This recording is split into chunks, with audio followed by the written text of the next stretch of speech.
क्या झारखंड का शराब घोटाला 4500 करोड़ रुपए का है? क्या शराब नीति में बदलाव कर किसी खास व्यक्ति को लाभ पहुंचाया जा रहा था? क्या शराब के होलसेल के टेंडर में शामिल होने के लिए लाखों रुपए की वसूली होती थी?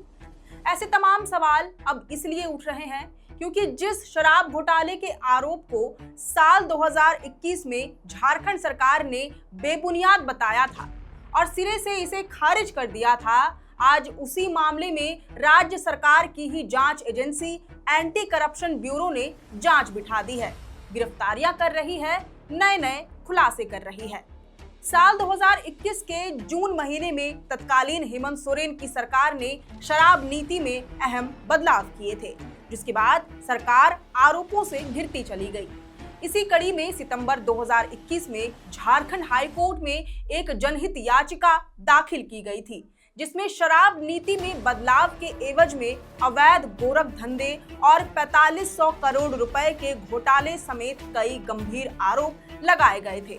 उस दौरान तो सरकार ने आरोपों को नकार दिया था, लेकिन अब सरकार की ही जांच एजेंसी एसीबी ने इस घोटाले को उजागर कर दिया है, जिसमें सबसे मुख्य आरोपी और कोई नहीं बल्कि पूर्व उत्पाद विभाग के सचिव और जेएसबीसीएल के मैनेजिंग डायरेक्टर रह चुके निलंबित आईएएस अफसर विनय चौबे हैं। ऐसे में साल 2021 की जनहित याचिका के तहत जो आरोप लगाए जा रहे थे, वे फिर से सवालों की शक्ल में उभरने शुरू हो गए हैं। अब क्या है ये पूरा मामला? साल 2021 में सरकार ने शराब नीति में क्या अहम बदलाव किए थे? जनहित याचिका के तहत सरकार पर क्या आरोप लगे थे और क्या उन आरोपों का कनेक्शन अब की बार उजागर हुए शराब घोटाले से है? ये सब जानेंगे आज के इस रिपोर्ट में। सबसे पहले जोहार, आप देख रहे हैं लोकतंत्र 19 और मैं हूं आपके साथ अंशु। 5 जून 2021 जब झारखंड में शराब नीति में अहम बदलाव हुए, तय हुआ कि शराब की बिक्री का जिम्मा निजी हाथों में सौंप दिया जाए। इससे पहले तक झारखंड में थोक देसी और विदेशी शराब की बिक्री का विशेषाधिकार जेएसबीसीएल यानी कि झारखंड बीवरेज कॉर्पोरेशन को था, जिसका गठन साल 2010 में हुआ था। इसके साथ ही मई 2020 में लगाए गए स्पेशल एक्साइज ड्यूटी को समाप्त कर दिया गया। इस फैसले को राजस्व बढ़ोतरी की संभावनाओं के तौर पर देखा जा रहा था।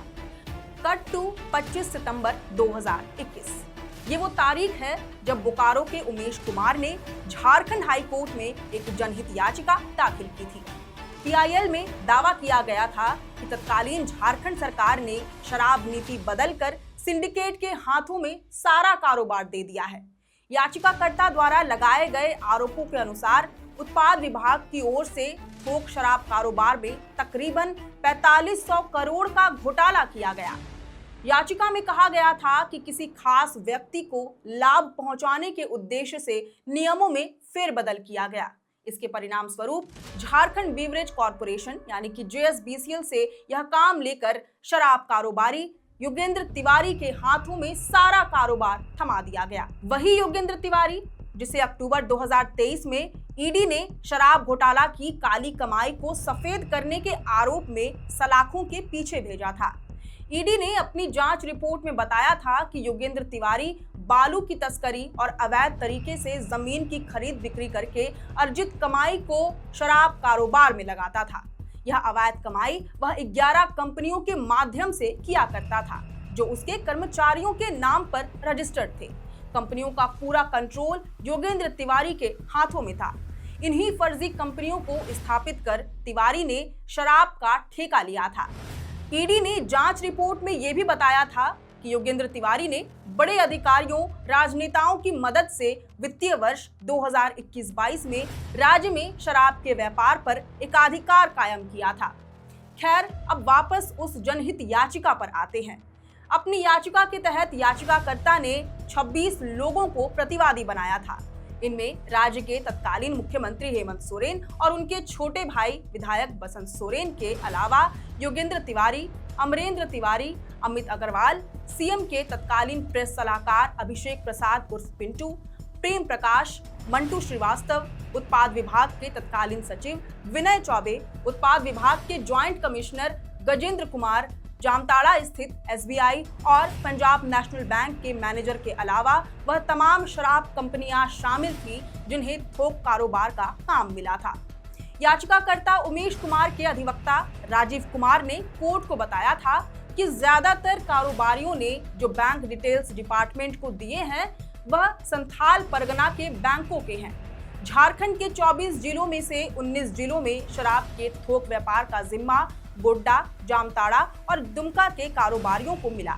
बाकी 5 जिलों में धनबाद और रांची से जुड़े व्यवसायियों को यह टेंडर मिला, लेकिन सभी 24 जिलों में काम करने वाले कारोबारियों का रिश्ता संथाल परगना से ही है।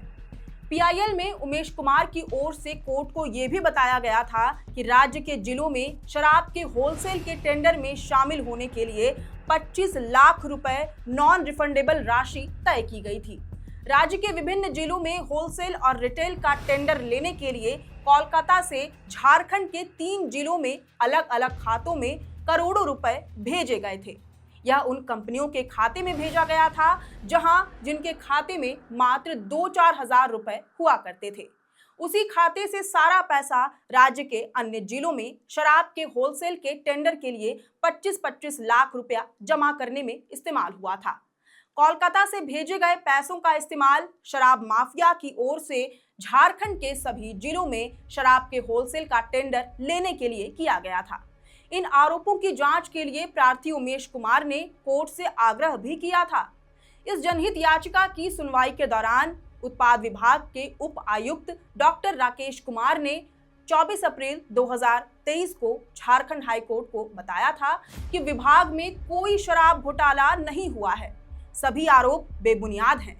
सरकार ने अपने शपथ पत्र में याचिकाकर्ता उमेश कुमार और उनके अधिवक्ता राजीव कुमार के क्रेडेंशियल्स को गलत बताते हुए केस से दोनों का नाम हटाने के लिए हस्तक्षेप याचिका दाखिल की थी। इसके बाद हाईकोर्ट ने याचिकाकर्ता का नाम हटाकर स्वतः संज्ञान लेने का फैसला किया। तब सरकार ने सुप्रीम कोर्ट का दरवाजा खटखटाया, विशेष अनुमति याचिका यानी कि एसएलपी दायर कर दी। यहाँ भी सरकार ने सुप्रीम कोर्ट से कहा कि सारे आरोप गलत और निराधार हैं, कोई शराब घोटाला नहीं हुआ है। इसके बाद 8 जुलाई 2024 को सुप्रीम कोर्ट ने कथित शराब घोटाला मामले में हाईकोर्ट द्वारा लिए गए स्वतः संज्ञान पर रोक लगा दी। फिलहाल ये मामला सुप्रीम कोर्ट में विचाराधीन है। ये मामला अभी शांत भी नहीं हुआ था कि झारखंड सरकार की अपनी ही एजेंसी भ्रष्टाचार निरोधक ब्यूरो यानी कि एसीबी ने शराब घोटाला मामले का पर्दाफाश कर दिया और हालिया 20 मई 2025 को उत्पाद विभाग के तत्कालीन सचिव और जेएसपीसीएल के एमडी रहे विनय चौबे और विभाग के ज्वाइंट कमिश्नर रहे गजेंद्र सिंह को गिरफ्तार कर जेल भेज दिया। इसके बाद भी गिरफ्तारियों का सिलसिला जारी रहा। जांच का दायरा दिल्ली, मध्य प्रदेश और हरियाणा जैसे राज्यों तक बढ़ने की संभावना जताई जा रही है। वहीं एसीबी ने कोर्ट को बताया है कि यह शराब घोटाला 100 करोड़ रुपए से अधिक का होने का अनुमान है, जो पहले 38 करोड़ रुपए अनुमान लगाया जा रहा था। अभी इस मामले में दिन प्रतिदिन नए खुलासे हो रहे हैं। इसी कड़ी में घोटाले की रकम भी बढ़ने की संभावना जताई जा रही है। जिस जनहित याचिका के तहत लगे आरोपों को सरकार ने खारिज कर दिया था, आज वही आरोप फिर से सवालों की तरह उभरने शुरू हो गए हैं। अब देखना होगा कि क्या जांच में उन आरोपों की भी पुष्टि होगी जो साल 2021 की जनहित याचिका में लगाए गए थे। वैसे इस पूरे शराब घोटाले पर आपकी क्या राय है, ये हमें कमेंट करके जरूर बताएं। अगर आपको ये पूरी जानकारी पसंद आई हो तो इस वीडियो को जरूर से लाइक और शेयर करें। हमारे चैनल लोकतंत्र 19 को फेसबुक पर फॉलो और यूट्यूब पर सब्सक्राइब करना न भूलें। फिलहाल लेते हैं अलविदा। जोहार।